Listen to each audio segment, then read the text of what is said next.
हाँ जी प्यारे बच्चों, प्यार भरी सत श्री अकाल। अज असी 8वीं जमात का पाठ नंबर 10 आखिरी पैंडे तो पहला करन जा रहे हाँ। ये कहानी बच्चों दूसरे गुरु श्री गुरु अंगद देव जी के नाल संबंधित है कि किस तरह गुरु अंगद देव जी गुरु नानक देव जी नूं मिलन गए, उन्होंने ये रास्ता किवें लभ्या, किस तो उन्होंने गुरु नानक देव जी बारे जानकारी प्राप्त हुई अते उन्होंने मिलण तो पहलां वो की करते सन। वो सारा कुछ इस कहानी दे विच एक कहानी के रूप में, कथा के रूप में तुहानूं दस्सिया गया है। आओ जानकारी प्राप्त करते हैं गुरु अंगद देव जी के जीवन बारे कि किस तरह उन्होंने अपना आखिरी पैंडा जिहड़ा आखिरी पैंडा की सी जिस ते चलण तो बाद उन्होंने होर किसी राह ते चलण की लोड़ नहीं पई। उस तो पहलां उन्हां दा जीवन किस तरह का सी, किस तरह का जीवन वो बतीत करते सी। आओ कहानी दे राहीं जाणदे हां। मत्ते दी सरां जिहड़ा कि गुरु अंगद देव जी का भी पहला पिंड सी, वो एक आम पिंडां वर्गा ही पिंड सी। उस उत्ते शाम ढल रही सी। कई घरां ने चुल्हे बाल लए ते रोटी टुक दे आहर विच रुझ गए। आहर मतलब कंमकार विच रुझ गए। चुल्हिਆਂ ਦਾ ਧੂਆਂ ਉੱਚਾ ਉੱਠ ਰਿਹਾ ਸੀ। ਬਾਗੀ ਵੱਗ ਲੈ ਕੇ ਘਰਾਂ ਨੂੰ ਪਰਤ ਆਏ ਸਨ। ਬਾਗੀ ਕੀ ਹੁੰਦੇ ਬੇਟਾ? ਬੱਗ ਨੂੰ ਚਾਰਨ ਵਾਲੇ, ਮਾਲ ਨੂੰ ਚਾਰਨ ਵਾਲੇ ਜਿਹੜੇ ਲੋਕ ਹੁੰਦੇ ਉਹਨਾਂ ਨੂੰ ਬਾਗੀ ਕਿਹਾ ਜਾਂਦਾ ਹੈ। ਜਿਹੜੇ ਮੱਝਾਂ ਗਾਵਾਂ ਨੂੰ ਬੇਲਿਆਂ ਜੰਗਲਾਂ ਦੇ ਵਿੱਚ ਚਰਾ ਕੇ ਲਿਆਉਂਦੇ ਆ। ਮੱਝਾਂ ਗਾਵਾਂ ਦੇ ਗਲਾਂ ਵਿੱਚ ਵੱਜੀਆਂ ਟੱਲੀਆਂ ਦਾ ਸੰਗੀਤ ਸਾਰੇ ਵਾਤਾਵਰਨ ਵਿੱਚ ਘੁਲਿਆ ਹੋਇਆ ਸੀ। ਦਿਨ ਭਰ ਦੇ ਕੰਮਾਂ ਤੋਂ ਵਿਹਲੇ ਹੋ ਕੇ ਲੋਕੀ ਟੱਬਰਾਂ ਵਿੱਚ ਬੈਠ ਕੇ ਗੱਲੀਂ ਜੁਟੇ ਹੋਏ ਸਨ, ਮਤਲਬ ਗੱਲਾਂ ਕਰਨ ਵਿੱਚ ਲੱਗੇ ਹੋਏ ਸਨ। ਕੁਝ ਆਪਣੇ ਡੰਗਰਾਂ ਨੂੰ ਪੱਠਾ ਦੱਬਾ ਪਾ ਰਹੇ ਸਨ ਅਤੇ ਨਿੱਕੇ ਨਿੱਕੇ ਕੰਮ ਸੀ ਜਿਹੜੇ ਉਹ ਮੁਕਾ ਰਹੇ ਸਨ। ਤਾਂ ਸ਼ਾਮ ਦਾ ਸਮਾਂ ਦੱਸਿਆ ਗਿਆ। ਮੱਤੇ ਦੀ ਸਰਾਂ ਜਿੱਥੋਂ ਦੇ ਭਾਈ ਲਹਿਣਾ ਜੀ ਜਿਹੜੇ ਸੀ, ਗੁਰੂ ਅੰਗਦ ਦੇਵ ਜੀ ਦਾ ਪਹਿਲਾ ਨਾਂ ਕੀ ਸੀ ਬੇਟਾ? ਭਾਈ ਲਹਿਣਾ ਜੀ। ਭਾਈ ਲਹਿਣਾ ਜੀ ਜਿੱਥੋਂ ਦੇ ਰਹਿਣ ਵਾਲੇ ਸੀ, ਉਸ ਪਿੰਡ ਦਾ ਦ੍ਰਿਸ਼ ਦੱਸਿਆ ਗਿਆ ਕਿ ਉੱਥੇ ਸ਼ਾਮ ਢਲ ਰਹੀ ਹੈ ਅਤੇ ਲੋਕ ਹੈ ਜਿਹੜੇ ਆਪਣੇ ਘਰਾਂ ਦੇ ਵਿੱਚ ਕੰਮਾਂ ਕਾਰਾਂ ਦੇ ਵਿੱਚ ਰੁੱਝੇ ਹੋਏ ਨੇ। ਕੁਝ ਲੋਕ ਗੱਲਾਂ ਵਿੱਚ ਜੁਟੇ ਹੋਏ ਨੇ ਕੰਮ ਮੁਕਾ ਕੇ, ਅਤੇ ਕੁਝ ਆਪਣੇ ਨਿੱਕੇ ਮੋਟੇ ਕੰਮ ਹੈ ਜਿਹੜੇ ਉਹਨਾਂ ਨੂੰ ਮੁਕਾ ਰਹੇ ਨੇ। ਹੌਲੀ ਹੌਲੀ ਘਰਾਂ ਦੀ ਗਹਿਮਾ ਗਹਿਮੀ ਚੁੱਪ ਵਿੱਚ ਬਦਲ ਗਈ। ਗਹਿਮਾ ਗਹਿਮੀ ਮੇਰੀ ਜਿਹੜੀ ਚਹਿਲ ਪਹਿਲ ਹੋ ਰਹੀ ਸੀ ਘਰਾਂ ਦੇ ਵਿੱਚ, ਉਹ ਚੁੱਪ ਵਿੱਚ ਬਦਲ ਗਈ। ਸ਼ਾਮ ਢਲ ਕੇ ਰਾਤ ਹੋ ਗਈ। ਅਸਮਾਨ ਉੱਤੇ ਟਾਵੇਂ ਟੱਲੇ ਤਾਰੇ ਦਿਖਾਈ ਦੇਣ ਲੱਗੇ। ਟਾਵੇਂ ਟੱਲੇ ਮਤਲਬ ਕੋਈ ਕੋਈ ਤਾਰਾ ਦਿਖਾਈ ਦੇਣ ਲੱਗਿਆ। ਰਾਤ ਦੇ ਭੋਜਨ ਪਿੱਛੋਂ ਫੇਰੂ ਮੱਲ ਪਰਿਵਾਰ ਦੇ ਜੀਆਂ ਨੇ ਬਹਿ ਕੇ ਕੁਝ ਚਿਰ ਗੱਲਾਂ ਕੀਤੀਆਂ ਅਤੇ ਫਿਰ ਸੌਣ ਲਈ ਆਪੋ ਆਪਣੇ ਬਿਸਤਰਿਆਂ ਵਿੱਚ ਲੰਮੇ ਪੈ ਗਏ। ਫੇਰੂ ਮੱਲ ਕੌਣ ਸੀ ਬੇਟੇ? ਗੁਰੂ ਅੰਗਦ ਦੇਵ ਜੀ ਜਾਣੀ ਕਿ ਭਾਈ ਲਹਿਣਾ ਜੀ ਦੇ ਪਿਤਾ ਜੀ ਸੀ। ਉਹਨਾਂ ਦਾ ਪਰਿਵਾਰ ਵੀ ਸ਼ਾਮ ਦੇ ਭੋਜਨ ਤੋਂ ਬਾਅਦ ਕੁਝ ਸਮਾਂ ਗੱਲਾਂ ਕਰਨ ਤੋਂ ਬਾਅਦ ਆਪਣੇ ਬਿਸਤਰਿਆਂ ਵਿੱਚ ਸੌਣ ਲਈ ਲੰਮਾ ਪੈ ਗਿਆ।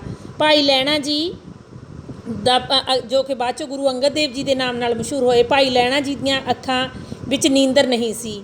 ਉਹ ਅੱਖਾਂ ਸਾਹਮਣੇ ਫੈਲੇ ਹਨੇਰੇ ਵਿੱਚ ਟਿਮਟਿਮਾਉਂਦੇ ਤਾਰੇ ਵੇਖ ਰਹੇ ਸਨ। ਉਹਨਾਂ ਨੂੰ ਨੀਂਦ ਨਹੀਂ ਸੀ ਆ ਰਹੀ ਅਤੇ ਉਹ ਤਾਰਿਆਂ ਵੱਲ, ਟਿਮਟਿਮਾਉਂਦੇ ਤਾਰਿਆਂ ਵੱਲ ਵੇਖ ਰਹੇ ਸੀ। ਭਾਈ ਲਹਿਣਾ ਜੀ ਫੇਰੂ ਮੱਲ ਅਤੇ ਦਇਆ ਕੌਰ ਜੀ ਦੇ ਇਕਲੌਤੇ ਪੁੱਤਰ ਸਨ। ਉਹਨਾਂ ਦੀ ਮਾਤਾ ਜੀ ਦਾ ਨਾਮ ਦਇਆ ਕੌਰ ਅਤੇ ਪਿਤਾ ਜੀ ਦਾ ਨਾਮ ਫੇਰੂ ਮੱਲ ਸੀ। ਭਾਈ ਲਹਿਣਾ ਜੀ ਦੇ ਉਹਨਾਂ ਦੇ ਇਕੱਲੇ ਇਕੱਲੇ ਪੁੱਤਰ ਸੀ। ਉਹ ਸਾਧੂ ਸੁਭਾਅ ਵਾਲੇ ਸਨ। ਸਾਰੇ ਪਸਾਰੇ ਵਿੱਚ ਭਾਈ ਲਹਿਣਾ ਜੀ ਨੂੰ ਕੋਈ ਹੋਂਦ ਸਾਹ ਲੈਂਦੀ ਪ੍ਰਤੀਤ ਹੁੰਦੀ ਸੀ, ਪਰ ਉਸ ਹੋਂਦ ਅਤੇ ਉਹਦੇ ਵਿਚਕਾਰ ਧੁੰਦਲਕਾ ਜਿਹਾ ਸੀ। ਧੁੰਦਲਕਾ ਮਤਲਬ ਕੁਛ ਹਨੇਰਾ ਸੀ। ਉਹਨਾਂ ਨੂੰ ਇਹ ਲੱਗ ਰਿਹਾ ਸੀ ਵੀ ਚਾਰੇ ਪਾਸੇ ਕਿਸੇ ਚੀਜ਼ ਦਾ ਵਾਸਾ ਹੈ, ਜਾਣੀ ਕਿ ਪਰਮਾਤਮਾ ਦੇ ਵਾਸੇ ਦਾ ਉਹਨਾਂ ਨੂੰ ਅਹਿਸਾਸ ਹੁੰਦਾ ਸੀ, ਪਰ ਉਹ ਉਹਨਾਂ ਨੂੰ ਸਹੀ ਕਲੀਅਰ ਨਹੀਂ ਸੀ। ਇਸ ਕਰਕੇ ਉਹਨਾਂ ਨੂੰ ਸਪਸ਼ਟ ਨਹੀਂ ਸੀ ਹੋ ਰਿਹਾ ਕਿ ਉਹਨਾਂ ਦੇ ਆਸ-ਪਾਸ ਕਿਹੜੀ ਚੀਜ਼ ਹੈ ਜਿਹੜੀ ਮੌਜੂਦ ਹੈ। ਉਹਨਾਂ ਦੇ ਵਿੱਚ ਇੱਕ ਹਨੇਰਾ ਪਸਰਿਆ ਹੋਇਆ ਸੀ। ਮਤਲਬ ਉਹ ਗਿਆਨ ਜਾਣਨਾ ਚਾਹੁੰਦੇ ਸੀ, ਪਰ ਇਸ ਰਹੱਸ ਨੂੰ ਜਾਣ ਨਹੀਂ ਸੀ ਰਹੇ। ਉਹ ਜੀਵਨ ਦਾ ਰਹੱਸ ਜਾਣਨਾ ਚਾਹੁੰਦੇ ਸਨ। ਰਹੱਸ ਕੀ ਹੁੰਦਾ ਬੇਟਾ? ਭੇਤ ਜਾਣਨਾ ਚਾਹੁੰਦੇ ਸਨ, ਪਰ ਕੌਣ ਉਹਨਾਂ ਨੂੰ ਗਿਆਨ ਦੇਵੇ? ਗਿਆਨ ਦੇ ਚਾਨਣ ਦੀ ਤਲਾਸ਼ ਵਿੱਚ ਉਹ ਕਿੱਥੇ ਜਾਣ? ਉਹਨਾਂ ਨੂੰ ਪਤਾ ਨਹੀਂ ਸੀ ਲੱਗ ਰਿਹਾ ਕਿ ਇਸ ਸੰਸਾਰ ਬਾਰੇ ਜਾਣਕਾਰੀ ਉਹਨਾਂ ਨੂੰ ਕੌਣ ਦੇਵੇਗਾ, ਕਿਸ ਕੋਲੋਂ ਜਾਣ ਉਹ ਜਿਹੜਾ ਉਹਨਾਂ ਨੂੰ ਇਸ ਦੁਨੀਆ ਦੀ ਜਾਣਕਾਰੀ ਦੇ ਸਕੇ। ਸੋਚਾਂ ਵਿੱਚ ਡੁੱਬੇ ਉਹ ਗੂੜੀ ਨੀਂਦ ਵਿੱਚ ਲੈ ਗਏ। ਮਾਂ ਨੇ ਪੁੱਤਰ ਦੇ ਸੁੱਤੇ ਹੋਣ ਦੀ ਤਸੱਲੀ ਕੀਤੀ ਅਤੇ ਫਿਰ ਫੇਰੂ ਮੱਲ ਵੱਲ ਪਾਸਾ ਪਰਤ ਲਿਆ ਅਤੇ ਹੌਲੀ ਜਿਹੀ ਪੁੱਛਿਆ, ਤੁਸੀਂ ਕਿਹੜੀਆਂ ਸੋਚਾਂ ਵਿੱਚ ਪਏ ਹੋ? ਸੁੱਤੇ ਨਹੀਂ। ਜਦੋਂ ਮਾਂ ਨੂੰ ਪਤਾ ਲੱਗ ਗਿਆ ਕਿ ਉਹਨਾਂ ਦਾ ਪੁੱਤਰ ਜਿਹੜਾ ਭਾਈ ਲਹਿਣਾ ਜੀ ਸੌਂ ਚੁੱਕਿਆ, ਤਾਂ ਉਹਨਾਂ ਨੇ ਆਪਣੇ ਪਤੀ ਨਾਲ, ਫੇਰੂ ਮੱਲ ਜੀ ਨਾਲ ਗੱਲ ਸ਼ੁਰੂ ਕੀਤੀ ਕਿ ਤੁਸੀਂ ਕਿਹੜੀ ਸੋਚ ਵਿੱਚ ਪਏ ਹੋ, ਸੁੱਤੇ ਕਿਉਂ ਨਹੀਂ?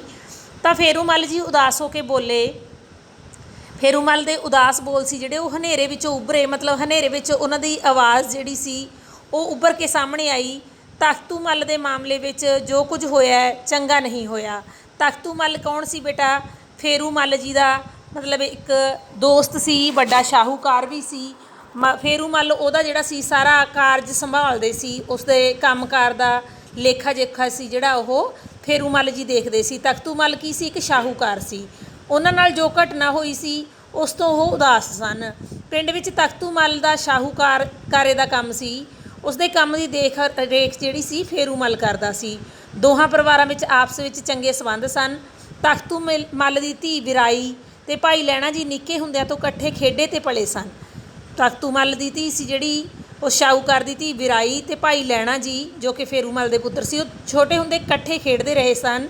ਵਿਰਾਈ ਭਾਈ ਲਹਿਣਾ ਜੀ ਨੂੰ ਆਪਣਾ ਭਰਾ ਮੰਨਦੀ ਸੀ ਅਤੇ ਭਾਈ ਲਹਿਣਾ ਜੀ ਵੀ ਵਿਰਾਈ ਸਕੀ ਭੈਣ ਦੀ ਤਰ੍ਹਾਂ ਹੀ ਮੰਨਦੇ ਸੀ। ਮਤਲਬ ਦੋਨੇ ਸਕੇ ਭੈਣ ਭਰਾਵਾਂ ਦੀ ਤਰ੍ਹਾਂ ਇੱਕ ਦੂਜੇ ਨੂੰ ਸਮਝਦੇ ਸੀ।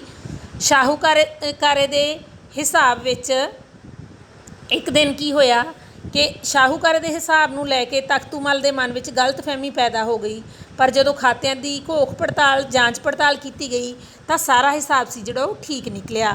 ਪਰ ਇਸ ਘਟਨਾ ਨਾਲ ਜਿਹੜਾ ਸੀ ਫੇਰੂਮਲ ਦਾ ਮਨ ਬਹੁਤ ਦੁਖੀ ਹੋਇਆ। ਭਾਵੇਂ ਸਾਰਾ ਹਿਸਾਬ ਠੀਕ ਸੀ, ਉਹਨਾਂ ਨੇ ਕੋਈ ਗਲਤੀ ਨਹੀਂ ਸੀ ਕੀਤੀ, ਪਰ ਫਿਰ ਵੀ ਉਹਨਾਂ ਦਾ ਮਨ ਸੀ ਜਿਹੜਾ ਉਹ ਦੁਖੀ ਹੋ ਗਿਆ ਇਸ ਘਟਨਾ ਤੋਂ ਬਾਅਦ। ਹੁਣ ਉਹ ਇਸ ਪਿੰਡ ਵਿੱਚ ਉਹਨਾਂ ਨੂੰ ਰਹਿਣਾ ਚੰਗਾ ਨਹੀਂ ਸੀ ਲੱਗ ਰਿਹਾ। ਦਇਆ ਕੌਰ ਨੇ ਪਤੀ ਨੂੰ ਸਿਆਣੀ ਸਲਾਹ ਦਿੱਤੀ, ਆਪਾਂ ਕਿਉਂ ਨਾ ਕਿਧਰੇ ਹੋਰ ਜਾ ਕੇ ਆਪਣਾ ਕਾਰੋਬਾਰ ਤੋਰ ਲਈਏ। ਫੇਰੂਮਲ ਨੇ ਮੱਥਾ ਖੁਰਕਿਆ, ਆਪਾਂ ਜਾਵਾਂਗੇ ਕਿੱਥੇ? ਉਹ ਕਹਿੰਦੇ ਵੀ ਕਿਉਂ ਨਾ ਆਪਾਂ, ਉਹਦਾ ਮਨ ਨਹੀਂ ਸੀ ਲੱਗ ਰਿਹਾ ਇਸ ਘਟਨਾ ਤੋਂ ਬਾਅਦ। ਉਹ ਕਹਿੰਦੇ ਕਿਉਂ ਨਾ ਆਪਾਂ ਕਿਤੇ ਹੋਰ ਚਲੇ ਜਾਈਏ। ਤਾਂ ਉਹਦੀ ਪਤਨੀ ਸੀ ਜਿਹੜੀ ਉਹਨੇ ਦੱਸਿਆ ਵੀ ਆਪਣਾ ਕਾਰੋਬਾਰ ਮਤਲਬ ਕੰਮਕਾਰ ਕਿਤੇ ਹੋਰ ਤੋਰ ਲਈਏ। ਫੇਰੂਮਲ ਕਹਿੰਦਾ ਆਪਾਂ ਜਾਵਾਂਗੇ ਕਿੱਥੇ? ਉਹ ਕਹਿੰਦੀ ਕਿਤੇ ਵੀ। ਉਹ ਕੁਝ ਸਣ ਸੋਚਦਾ ਰਿਹਾ ਅਤੇ ਫਿਰ ਬੋਲਿਆ, ਹਰੀਕੇ ਕਿਸ ਤਰ੍ਹਾਂ ਰਹੂ? ਉਹ ਕਹਿੰਦੇ ਵੀ ਹਰੀਕੇ ਕਿਸ ਤਰ੍ਹਾਂ ਰਹੂ? ਹਰੀਕੇ ਚਲੇ ਜਾਂਦੇ ਹਾਂ। ਹਾਂ, ਉੱਥੇ ਮੇਰੇ ਕੁਝ ਵਾਕਫਕਾਰ ਨੇ। ਵਾਕਫਕਾਰ ਮਤਲਬ ਜਾਣਕਾਰੀ ਵਾਲੇ ਲੋਕ ਨੇ, ਉਹਨਾਂ ਦੇ ਕੋਲ ਹੋਣ ਦਾ ਬੜਾ ਆਸਰਾ ਹੋਊ। ਆਪਾਂ ਉੱਥੇ ਚਲੇ ਜਾਂਦੇ ਹਾਂ, ਉਹਨਾਂ ਦੇ ਕੋਲੇ ਹੋਣ ਦਾ ਆਪਾਂ ਨੂੰ ਬਹੁਤ ਆਸਰਾ ਹੋ ਜਾਊਗਾ। ਫਿਰ ਤਾਂ ਹਰੀਕੇ ਜਾਣਾ ਹੀ ਠੀਕ ਰਹੂ। ਦਇਆ ਕੌਰ ਨੇ ਹਾਮੀ ਭਰੀ, ਮਤਲਬ ਹਾਂ ਵਿੱਚ ਹਾਂ ਮਿਲਾਈ। ਉਹਨਾਂ ਨੇ ਉਹਨਾਂ ਦੇ ਨੂੰ ਜਵਾਬ ਦਿੱਤਾ ਕਿ ਫਿਰ ਆਪਾਂ ਹਰੀਕੇ ਹੀ ਚਲੇ ਜਾਂਦੇ ਹਾਂ।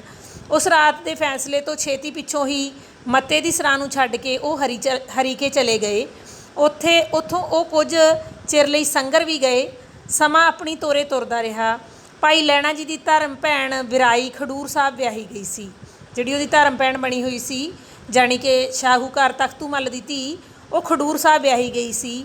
ਉਹ ਇੱਕ ਵਾਰ ਮਿਲਣ ਆਈ ਤਾਂ ਉਹਨੇ ਫੇਰੂਮਲ ਦੇ ਪਰਿਵਾਰ ਨੂੰ ਖਡੂਰ ਸਾਹਿਬ ਆ ਕੇ ਰਹਿਣ ਲਈ ਜ਼ੋਰ ਦਿੱਤਾ। ਤਾਂ ਉਹਨੇ ਕਿਹਾ ਕਿ ਤੁਸੀਂ ਖਡੂਰ ਸਾਹਿਬ ਆ ਕੇ ਰਹਿਣ ਲੱਗ ਜਾਓ। ਤਖਤੂ ਮੱਲ ਜਿਹੜਾ ਸੀ ਉਹ ਗੁਜ਼ਰ ਚੁੱਕਿਆ ਸੀ, ਮਤਲਬ ਮਰ ਗਿਆ ਸੀ। ਹੁਣ ਤੱਕ ਤਖਤੂ ਮੱਲ ਦੀ ਮੌਤ ਹੋ ਚੁੱਕੀ ਸੀ।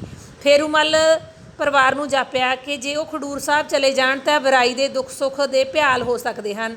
ਭਿਆਲ ਮਤਲਬ ਉਹਦੇ ਨਾਲ ਦੁੱਖ ਸੁੱਖ ਵੰਡਾ ਸਕਦੇ ਹੈ। ਉਹ ਉੱਥੇ ਚਲੇ ਜਾਣ ਕਿਉਂਕਿ ਉਹਨੂੰ ਆਪਣੀ ਧੀਆਂ ਦੀ ਤਰ੍ਹਾਂ ਸਮਝਦੇ ਸੀ।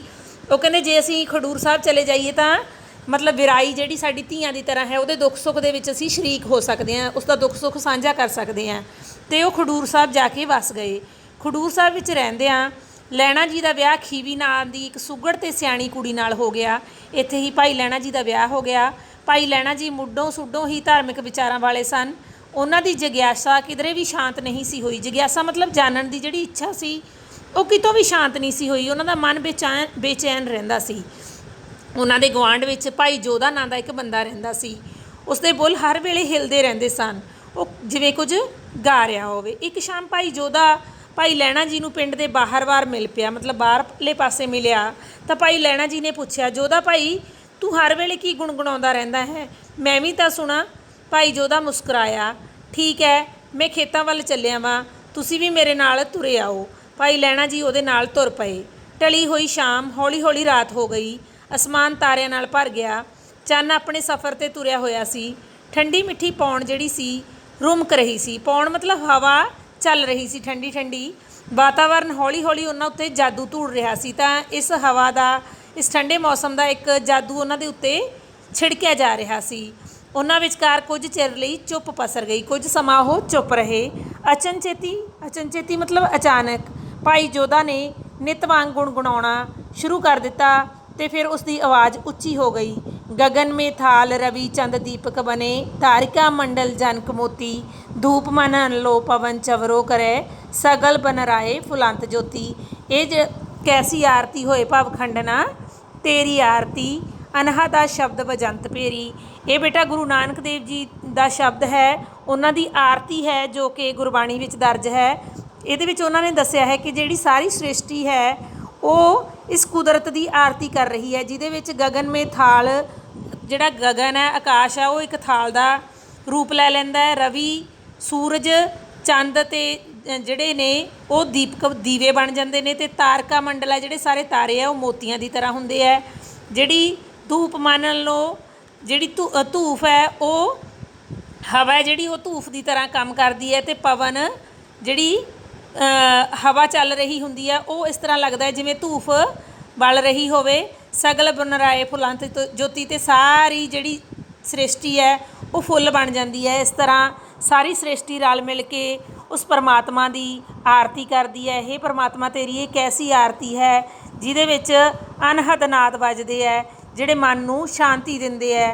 तां इस तरह ये आरती दीयां जिहड़ियां लाइनां सी वो जदों भाई लैणा जी ने सुनिया तो उन्होंने कहा कि ये बस जो आरती होती है तो सारा वन त्रेण मतलब सारी वनस्पति उस आरती में शामिल हो गया। हवा में मध्यम जिहा संगीत जाग पिया, रुखां दे पत्ते भी नाल ताल देण लगे। भाई लैणा जी उत्ते अजीब जही खुमारी आ गई, एक अजीब नशा उन्होंने इस चीज़ का आउण लग्या जो ये आरती गा रहा सी भाई जोधा जी। तो भाई लैणा जी नूं अजीब जही एक आनंद आ रहा सी, उहदे विचों वो मंत्र मुग्ध हो के अखां बंद कर लईआं उन्होंने।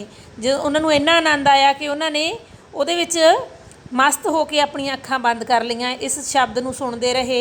भाई लैणा जी शब्दां दी उस अगम्मी फुहार विच भिजे रहना चाहुंदे सन, ते वो फुहार भाई लैणा जी की आत्मा नूं धो रही सी। अगम्मी फुहार जिहड़ी सी मतलब कि रूहानी बारिश जिहड़ी हो रही सी इहदे विचों, ਉਹਦੇ ਵਿੱਚ ਭਾਈ ਲਹਿਣਾ ਜੀ ਹਮੇਸ਼ਾ ਭਿੱਜੇ ਰਹਿਣਾ ਚਾਹੁੰਦੇ ਸਨ ਅਤੇ ਉਹਨਾਂ ਦੀ ਆਤਮਾ ਇਹਦੇ ਨਾਲ ਧੋਤੀ ਜਾ ਰਹੀ ਸੀ। ਮਤਲਬ ਉਹਨਾਂ ਨੂੰ ਗਿਆਨ ਹੋ ਰਿਹਾ ਸੀ, ਬੜਾ ਆਨੰਦ ਆ ਰਿਹਾ ਸੀ ਇਸ ਵਿੱਚੋਂ। ਇਹ ਮਹਾਨ ਕਾਵਿ ਦੀ ਸ਼ਕਤੀ ਸੀ, ਇਹ ਸਾਹਿਤ ਦੀ ਸ਼ਕਤੀ ਸੀ, ਇਹ ਗੁਰਬਾਣੀ ਦੀ ਸ਼ਕਤੀ ਸੀ। ਭਾਈ ਲਹਿਣਾ ਜੀ ਨੇ ਮੁੰਦੀਆਂ ਹੋਈਆਂ ਅੱਖਾਂ ਖੋਲ੍ਹੀਆਂ, ਮੁੰਦੀਆਂ ਮਤਲਬ ਮੀਚੀਆਂ ਹੋਈਆਂ ਅੱਖਾਂ ਖੋਲ੍ਹੀਆਂ ਅਤੇ ਪੁੱਛਿਆ ਇਹ ਕਿਸ ਦੀਆਂ ਤੁਕਾਂ ਹਨ ਜਾਂ ਕਿਸ ਦੀਆਂ ਸਤਰਾਂ ਹਨ। ਉਹ ਕਹਿੰਦੇ ਵੀ ਇਹ ਲਾਈਨਾਂ ਕਿਸ ਦੀਆਂ ਨੇ, ਕਿਸ ਨੇ ਲਿਖੀਆਂ ਨੇ, ਬੜੀਆਂ ਵੀ ਮਤਲਬ ਬੜਾ ਆਨੰਦ ਦਿੱਤਾ। ਤਾਂ ਭਾਈ ਜੀ ਨੇ ਦੱਸਿਆ ਕਿ ਇਹ ਬਾਣੀ ਮੇਰੇ ਗੁਰੂ ਦੀ ਹੈ, ਬਾਬੇ ਨਾਨਕ ਦੀ। ਤਾਂ ਉਹਨਾਂ ਨੇ ਕਿਹਾ ਕਿ ਜਦੋਂ ਭਾਈ ਜੋਧਾ ਜੀ ਨੇ ਦੱਸਿਆ ਕਿ ਇਹ ਬਾਣੀ ਮੇਰੇ ਗੁਰੂ ਬਾਬੇ ਨਾਨਕ ਦੀ ਹੈ, ਉਹਨਾਂ ਨੇ ਸੋਚਿਆ ਜੇ ਇੱਕ ਨਿੱਕੇ ਜਿਹੇ ਕਾਵ ਟੁਕੜੇ ਨਾਲ ਭਾਈ ਲਹਿਣੇ ਦੇ ਸਮੁੱਚੇ ਵਜੂਦ ਵਿੱਚ ਤਰੰਗਾਂ ਛੇੜ ਦਿੱਤੀਆਂ ਤਾਂ ਉਸ ਬਾਬੇ ਦੀ ਸਮੁੱਚੀ ਬਾਣੀ ਅੰਦਰ ਸਮੋਹ ਲੈਣ ਦਾ ਅਨੁਭਵ ਕਿਹੋ ਜਿਹਾ ਹੋਵੇਗਾ। ਉਹਨਾਂ ਪੁੱਛਿਆ ਭਾਈ ਨਾਨਕ ਬਾਬਾ ਮੈਨੂੰ ਕਿੱਥੇ ਮਿਲੂ। ਉਹਨਾਂ ਨੇ ਭਾਈ ਜੋਧਾ ਜੀ ਨੂੰ ਪੁੱਛਿਆ। ਭਾਈ ਲਹਿਣਾ ਜੀ ਨੇ ਸੋਚਿਆ ਕਿ ਜਿਹੜੀ ਬਾਣੀ ਦੀਆਂ ਥੋੜ੍ਹੀਆਂ ਜਿਹੀ ਤੁਕਾਂ ਸੁਣ ਕੇ ਹੀ ਮੈਨੂੰ ਇੰਨਾ ਆਨੰਦ ਆਇਆ, ਜੇ ਮੈਂ ਉਹਨਾਂ ਦੀ ਸਾਰੀ ਬਾਣੀ ਨੂੰ ਆਪਣੇ ਅੰਦਰ ਸਮਾ ਲਵਾਂ ਤਾਂ ਮੈਨੂੰ ਕਿੰਨਾ ਆਨੰਦ ਮਿਲੇਗਾ। ਤਾਂ ਉਹਨਾਂ ਨੇ ਕਿਹਾ ਕਿ ਬਾਬਾ ਨਾਨਕ ਮੈਨੂੰ ਕਿੱਥੇ ਮਿਲੂ। ਤਾਂ ਭਾਈ ਜੋਧਾ ਜੀ ਨੇ ਦੱਸਿਆ ਕਿ ਕਰਤਾਰਪੁਰ। ਭਾਈ ਲਹਿਣਾ ਜੀ ਸੀ ਜਿਹੜੇ ਕਰਤਾਰਪੁਰ ਜਾਣ ਦੀ ਤਿਆਰੀ ਕਰਨ ਲਈ ਉਹਨਾਂ ਨੇ ਕਿ ਮੈਂ ਕਰਤਾਰਪੁਰ ਜਾਣਾ ਹੈ। ਕਰਤਾਰਪੁਰ ਦਾ ਪੈਂਡਾ ਲੰਮਾ ਸੀ, ਪੈਂਡਾ ਮਤਲਬ ਰਸਤਾ ਬਹੁਤ ਲੰਬਾ ਸੀ। ਉਸ ਪੈਂਡੇ ਵੱਲ ਪੈਰ ਪੁੱਟਦਿਆਂ ਭਾਈ ਲਹਿਣਾ ਜੀ ਜਾਣਦੇ ਸਨ ਕਿ ਹੁਣ ਉਹਨਾਂ ਦੀ ਥਾਂ ਕੁ ਥਾਂ ਤੋਂ ਭਟਕਣਾ ਦਾ ਇਹ ਆਖਰੀ ਪੈਂਡਾ ਸੀ। ਹੁਣ ਮਤਲਬ ਉਹ ਜਿਹੜੇ ਭਟਕ ਰਹੇ ਸੀ ਗਿਆਨ ਦੇ ਲਈ, ਕਿਤੇ ਕਿਤੇ ਜਾਂਦੇ ਸੀ, ਕਿਤੇ ਕਿਤੇ, ਉਹ ਸਾਰਾ ਕੁਝ ਖਤਮ ਹੋ ਗਿਆ ਸੀ। ਇਹ ਉਹਨਾਂ ਦਾ ਅੰਤਮ ਪੜਾਅ ਸੀ, ਅੰਤਮ ਸਫ਼ਰ ਸੀ। ਇਸ ਤੋਂ ਪਿੱਛੋਂ ਉਹਨਾਂ ਨੂੰ ਕਿਧਰੇ ਹੋਣ ਜਾਣ ਦੀ ਲੋੜ ਨਹੀਂ ਸੀ ਪੈਣੀ। ਇਸ ਤੋਂ ਬਾਅਦ ਉਹਨਾਂ ਨੂੰ ਇੱਥੇ ਗਿਆਨ ਦੀ ਜਿਹੜੀ ਸੀ ਰੌਸ਼ਨੀ ਮਿਲ ਜਾਣੀ ਸੀ ਅਤੇ ਉਹਨਾਂ ਨੂੰ ਕਿਤੇ ਵੀ ਹੋਰ ਨਹੀਂ ਸੀ ਜਾਣਾ ਪੈਣਾ। ਪਰ ਉਹ ਇਹ ਨਹੀਂ ਸੀ ਜਾਣਦੇ ਕਿ ਗੁਰੂ ਸਾਹਿਬ ਦੀ ਸੰਗਤ ਵਿੱਚ ਰਹਿੰਦਿਆਂ ਉਹਨਾਂ ਨੇ ਭਾਈ ਲਹਿਣਾ ਤੋਂ ਗੁਰੂ ਅੰਗਦ ਹੋ ਜਾਣਾ ਸੀ। ਇਤਿਹਾਸ ਨੇ ਇਸ ਤੱਥ ਉੱਤੇ ਉਸ ਵੇਲੇ ਵਕਤ ਨੇ ਢਕਿਆ ਹੋਇਆ ਸੀ। ਉਹ ਕਹਿੰਦੇ ਉਹਨਾਂ ਨੂੰ ਇਹ ਨਹੀਂ ਸੀ, ਵਕਤ ਮਤਲਬ ਸਮੇਂ ਨੇ ਢਕਿਆ ਹੋਇਆ ਸੀ। ਤਾਂ ਉਸ ਸਮੇਂ ਉਹਨਾਂ ਨੂੰ ਇਹ ਨਹੀਂ ਸੀ ਪਤਾ ਕਿ ਇੱਕ ਦਿਨ ਗੁਰੂ ਨਾਨਕ ਦੇਵ ਜੀ ਦੀ ਸੰਗਤ ਵਿੱਚ ਰਹਿੰਦੇ ਰਹਿੰਦੇ ਉਹ ਵੀ ਗੁਰੂ ਅੰਗਦ ਦੇਵ ਜੀ ਬਣ ਜਾਣਗੇ। ਉਹਨਾਂ ਨੂੰ ਉਸ ਸਮੇਂ ਨਹੀਂ ਸੀ ਪਤਾ ਜਦੋਂ ਉਹ ਕਰਤਾਰਪੁਰ ਜਾ ਰਹੇ ਸੀ। ਤਾਂ ਇਸ ਤਰ੍ਹਾਂ ਭਾਈ ਲਹਿਣਾ ਜੀ ਨੇ ਕਰਤਾਰਪੁਰ ਜਾਣ ਤੋਂ ਪਹਿਲਾਂ ਕਿਸ ਤਰ੍ਹਾਂ ਉੱਥੇ ਜਾਣ ਦੀ ਤਿਆਰੀ ਕੀਤੀ ਅਤੇ ਕੌਣ ਉਹਨਾਂ ਨੂੰ ਮਿਲਿਆ, ਕਿਸ ਤੋਂ ਪੁੱਛ ਕੇ ਉਹ ਕਰਤਾਰਪੁਰ ਗਏ, ਉਹ ਸਾਰਾ ਸਾਨੂੰ ਇਸ ਪਾਠ ਵਿੱਚ ਦੱਸਿਆ ਗਿਆ ਹੈ। ਉਮੀਦ ਹੈ ਬੱਚਿਓ ਤੁਹਾਨੂੰ ਸਮਝ ਆ ਗਿਆ ਹੋਵੇਗਾ। ਇਸ ਤੋਂ ਬਾਅਦ ਪਾਠ ਦੇ ਸ਼ਬਦਾਰਥ ਹਨ। ਉਸ ਤੋਂ ਬਾਅਦ ਪ੍ਰਸ਼ਨ ਉੱਤਰ, ਬਹੁਤ ਛੋਟੇ ਉੱਤਰਾਂ ਵਾਲੇ, ਵਸਤੂਨਿਸ਼ਟ ਛੋਟੇ ਉੱਤਰਾਂ ਵਾਲੇ, ਵੱਡੇ ਉੱਤਰਾਂ ਵਾਲੇ ਪ੍ਰਸ਼ਨ, ਉਸ ਤੋਂ ਬਾਅਦ ਵਾਕ ਹਨ। ਉਸ ਤੋਂ ਬਾਅਦ ਕੁਝ ਸ਼ਬਦ ਦਿੱਤੇ ਗਏ ਹਨ, ਉਹਨਾਂ ਦੇ ਕਿਰਿਆ ਰੂਪ ਦਿੱਤੇ ਗਏ ਹਨ, ਉਹਨਾਂ ਤੋਂ ਤੁਸੀਂ ਨਾਮ ਬਣਾਉਣੇ ਹਨ ਵਿਆਕਰਨ ਭਾਗ ਦੇ ਵਿੱਚ। ਉਸ ਤੋਂ ਬਾਅਦ ਇਸ ਪਾਠ ਵਿੱਚ ਕੁਝ ਸਮਾਸੀ ਸ਼ਬਦ ਆਏ ਹਨ, ਉਹ ਲੱਭ ਕੇ ਤੁਸੀਂ ਸਾਹਮਣੇ ਲਿਖ ਲੈਣੇ ਹਨ। ਉਸ ਤੋਂ ਅਗਲੇ ਪ੍ਰਸ਼ਨ ਦੇ ਵਿੱਚ ਵਿਰੋਧੀ ਸ਼ਬਦ ਲਿਖਣੇ ਹਨ। ਉਸ ਤੋਂ ਬਾਅਦ ਨਾਮ ਸ਼ਬਦ ਦਿੱਤੇ ਗਏ ਹਨ, ਉਹਨਾਂ ਦੀਆਂ ਕਿਸਮਾਂ ਤੁਸੀਂ ਸਾਹਮਣੇ ਲਿਖ ਦੇਣੀਆਂ ਹਨ। ਯੋਗਤਾ ਵਿਸਥਾਰ ਦੇ ਵਿੱਚੋਂ ਕੋਈ ਇੱਕ ਪ੍ਰਸ਼ਨ ਤੁਸੀਂ ਹੱਲ ਕਰ ਲੈਣਾ ਹੈ। ਬਾਕੀ ਪ੍ਰਸ਼ਨਾਂ ਦੇ ਹੱਲ ਉੱਤਰ ਹੈ ਜਿਹੜੇ ਮੈਂ ਤੁਹਾਡੇ ਨਾਲ ਅਗਲੀ ਵੀਡੀਓ ਵਿੱਚ ਸਾਂਝੇ ਕਰਾਂਗੀ। ਤਦ ਤੱਕ ਲਈ ਧੰਨਵਾਦ।